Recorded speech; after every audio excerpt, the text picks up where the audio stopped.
Hi friends, welcome back to Mahabharata series episode number 182. ఇప్పటి వరకు జరిగిన కథ ఏంటంటే, కురుక్షేత్ర యుద్ధం 14వ రోజు చేరుకుంది. అర్జునుడు సైంధవుణ్ణి ఎలాగైనా సూర్యాస్తమయంలోపు చంపుతానని ప్రతిజ్ఞిపున్నాడు. అందులో భాగంగా సైంధవుణ్ణి చంపడానికి అర్జునుడు వెళ్ళాడు. ద్రోణుడు శకట వ్యూహంలో అడ్డుగా నిలబడి పాండవులు లోపలికి రానివ్వకుండా చూస్తున్నాడు. అందులో భాగంగా సాత్యకి కూడా ఘోరంగానే యుద్ధం చేస్తున్నాడు. కౌరవులని ఊచకోత కోస్తున్నాడు. ధర్మరాజు అర్జునుడి కోసం సాత్యకిని పంపుతాడు. కానీ సాత్యకి నుంచి కూడా ఎలాంటి వార్త వినిపించలేదు. ఆ తర్వాత భీముడిని పంపుతాడు. శకట వ్యూహంలో అడ్డుగా ఉన్న ద్రోణుడిని భీముడు ఓడించి తన రథమును ఇరగ్గొట్టేసి ద్రోణుడు మరికొంతమంది కురువీరులని చంపుతాడు. అక్కడకు అర్జునుడు ఉన్న చోటుకి వెళ్తాడు. అర్జునుడు చూసి సింహనాదం చేస్తాడు. భీముడు కూడా సింహనాదం చేస్తాడు. భీముడి సింహనాదం విని ధర్మజుడు అర్జునుడు క్షేమంగా ఉన్నాడని తలుస్తాడు. ఆ తర్వాత ఏం జరిగిందో తెలుసుకోవాలనుకుంటే ఈ వీడియోని స్కిప్ చేయకుండా లాస్ట్ వరకు చూడండి. సంజయుడు ఇలా చెప్పసాగాడు. ఆ సమయంలో కర్ణుడు భీమసేనుణ్ణి ఎదుర్కొన్నాడు. 20 బాణములు భీముడి మీద ప్రయోగించాడు. భీమసేనుడు ఆ బాణములను తుంచి మరలా కర్ణుడి మీద 63 నిశిత శరములను ప్రయోగించాడు. మరొక బాణంతో కర్ణుడు కేతనమును తుంచాడు. కర్ణుడు విల్లును విరగ్గొట్టాడు. కర్ణుడు మరొక విల్లు తీసుకొని భీముడి మీద సర్వర్సం కురిపించాడు. భీముడు మరలా ఆ విల్లును కూడా విరిచి కర్ణుడు రథసారథిని రథమును కట్టిన హైములను చంపాడు. కర్ణుడు వృషసేనుడు రథం ఎక్కి పారిపోయాడు. అది చూసి కౌరవ సేనలలో కలకలం రేగింది. ఆ కలకలంను విన్న సుయోధనుడు హుటాహుటిన ద్రోణుడి వద్దకు వెళ్ళాడు. ఆచార్య, అటు నుండి చూడండి. ఆచార్య, అర్జునుడు, సాత్యకి, భీమసేనుడు సైంధవుణ్ణి ఉన్న చోటుకి చేరుకున్నారు. అర్జునుడు చొరబడ్డాడు. కానీ సాత్యకిని భీమసేనుణ్ణి ఎందుకు వదిలిపెట్టారు? అది మీకు భావ్యమా? ఆఖరకు సాత్యకిని కూడా మీరు ఆపలేకపోయారా?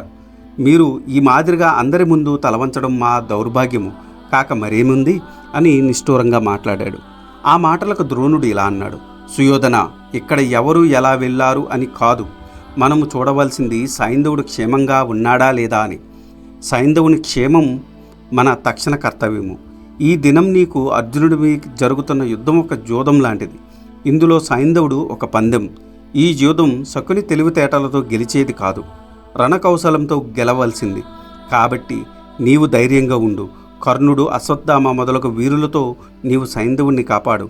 నేను ఇక్కడ నిలిచి అర్జునుడు, సాత్యకి, భీమసేనులకు సాయం అందకుండా నిరోధిస్తాను. నేను నీతో వస్తే ఇక్కడ ద్వారములు తెరిచినట్టు పాండవుల సైన్యము ఒక్కసారిగా ముందుకు చొరబడుతుంది. అప్పుడు మనం సైంధవుని కాపాడడం కష్టం అవుతుంది. కాబట్టి నేను నీతో రాలేను, నీవు వెళ్ళు అని అన్నాడు ద్రోణుడు. ద్రోణుడు మాటలు మన్నించి సుయోధనుడు సైంధవుని వద్దకు వెళ్ళాడు. ఆ సమయంలో కృతవర్మ సాత్యకితో యుద్ధం చేస్తున్నాడు. సాత్యకి కృతవర్మను జయించి అర్జునుడి వద్దకు వెళ్ళగలిగాడు. అది చూసి సుయోధనుడు వారి ముగ్గురిని ప్రతిఘటించాడు. సాత్యకి పక్కన ఉన్న ఉత్తమోజుడు సుయోధనుడు విల్లు విరిచాడు. నిశ్చితమైన బాణములతో సుయోధనుడు గుండెలకు గురిచూసి కొట్టాడు. సుయోధనుడు మరొక విల్లు అందుకొని ఉత్తమోజుని సారథిని చంపాడు. గుర్రములను చంపాడు. ఉత్తమోజుడు సాత్యకి రథం ఎక్కాడు.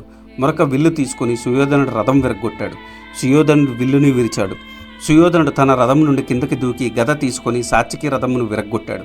సాత్యకి, ఉత్తమోజులు తమ తమ రథం నుండి కిందకి దూకారు. సుయోధనుడు శల్యుణ్ణి రథము ఎక్కాడు. సాత్యకి, ఉత్తమోజుడు తమ తమ గదాయుధాలతో సుయోధనుడిని శల్యుణ్ణి చావగొట్టారు.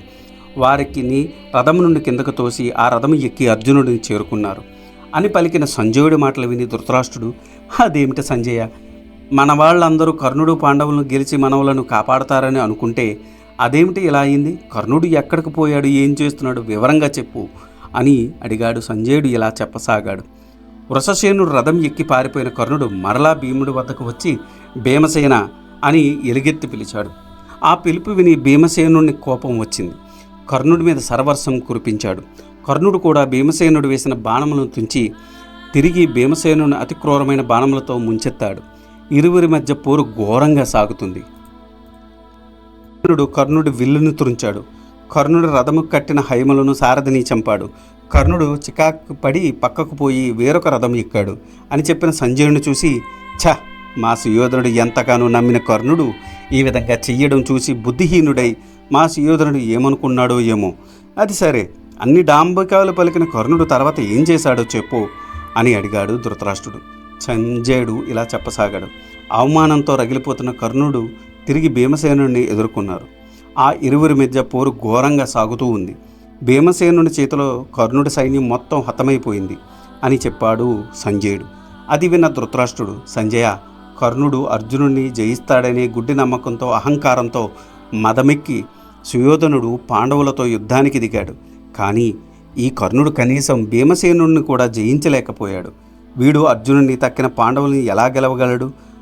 ఆనాడు శ్రీకృష్ణుడు సంధి చేయడానికి ప్రయత్నించినా తృణీకరించాడు. ఫలితం అనుభవిస్తున్నాడు. సర్లే, అయిందేదో అయిపోయింది, తర్వాత ఏం జరిగిందో చెప్పు అని అడిగాడు. తన సేన మొత్తం నాశనం కావడం చూసిన కర్ణుడు కోపంతో ఊగిపోయాడు. భీముడి మీద నిశితమైన శరములు ప్రయోగించాడు. మరలా భీముడు కర్ణుడు రథసారథిని చంపి అతని రథమునకు కట్టిన హైములను చంపాడు. కర్ణుడు తన రథమును తానే తోలుకుంటూ యుద్ధం చేస్తున్నాడు. భీముని మీద శక్తి అనే ఆయుధాన్ని ప్రయోగించాడు. భీముడు ఆ శక్తిని తునాతునకలు చేశాడు. కర్ణుడిని శరీరానికి 9 వాడి బాణములతో కొట్టాడు.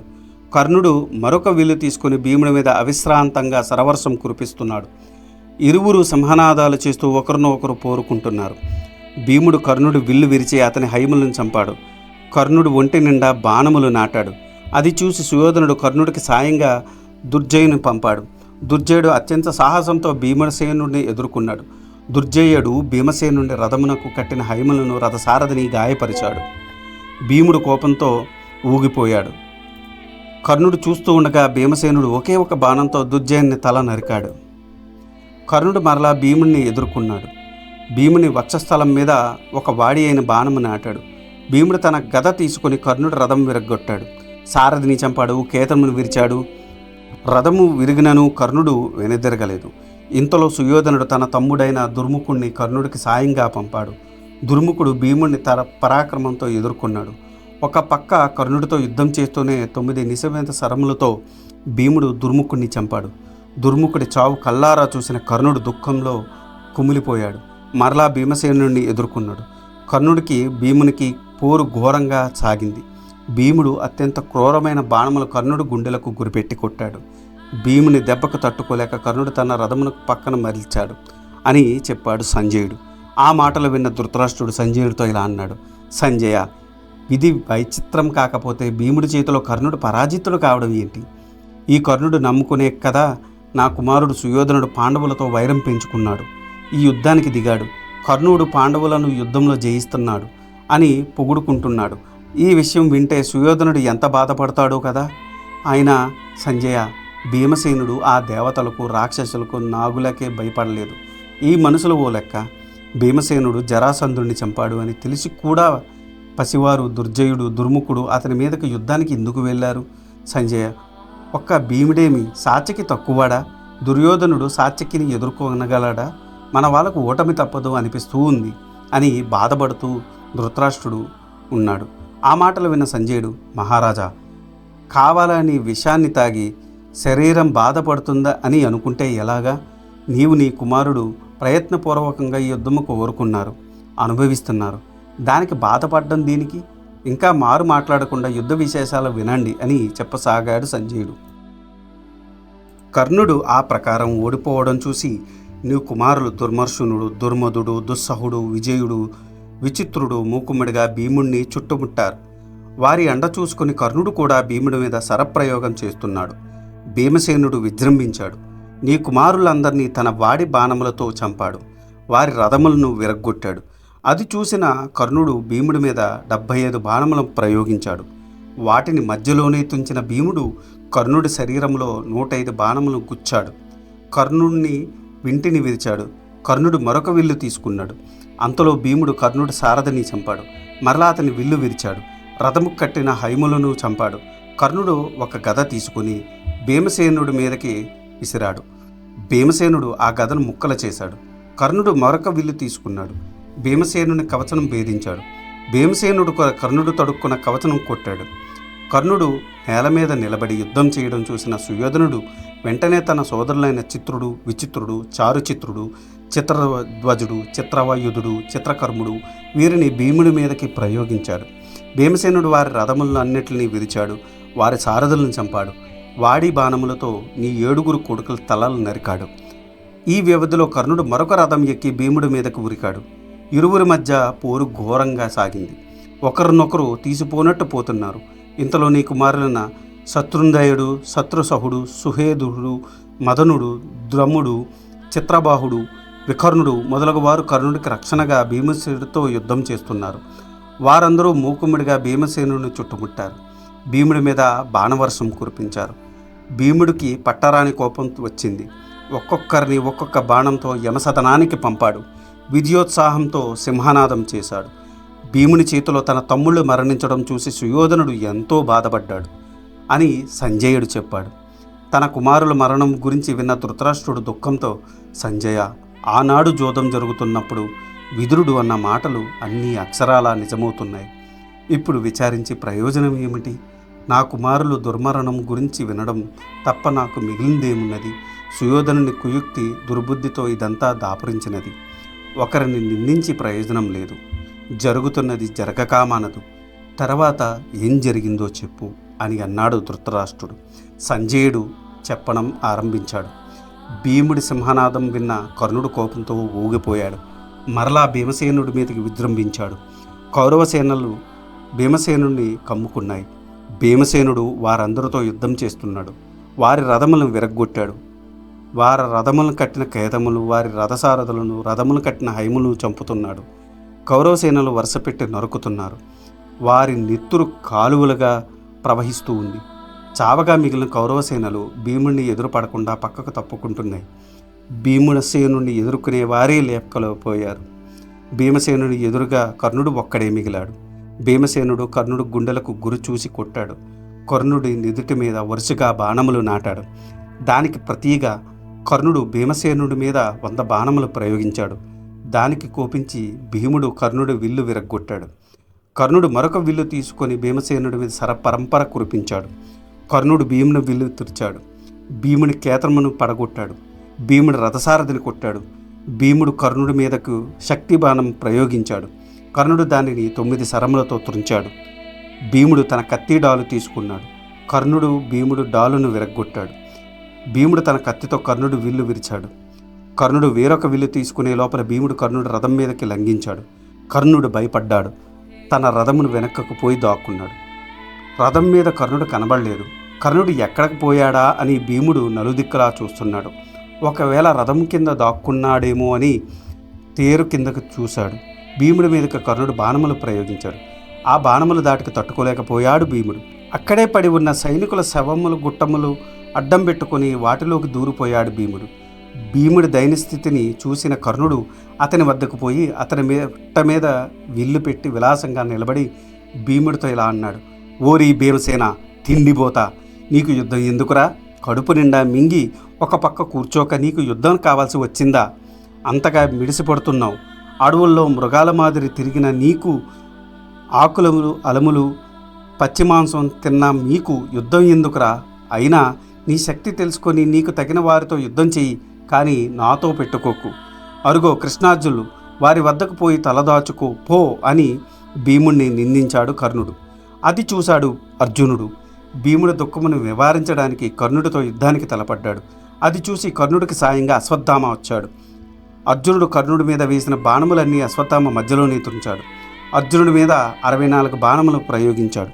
అది చూసి అర్జునుడు అశ్వత్థామను తరుముకున్నాడు. అశ్వత్థామ ఏనుగుల సేనలోకి దూరిపోయాడు. ఇంతలో భీముని రథసారథి విశోకుడు రథమును సిద్ధం చేసి తెచ్చాడు. భీముడు ఆ రథం ఎక్కి అర్జునుడి రథం దగ్గరకు వచ్చాడు. ఆ సమయంలోనే సాచికి కూడా అర్జునుడి వద్దకు వచ్చాడు అని సంజయుడు ధృతరాష్ట్రుడితో చెప్పాడు. అది విన్న ధృతరాష్ట్రుడు, సంజయ, బలవంతులతో వైరం ఎప్పటికీ మంచిది కాదు కదా. ఇప్పటికైనా నా కుమారులు పాండవులు రాజ్యభాగం వారికి ఇచ్చి మంచిదే కదా.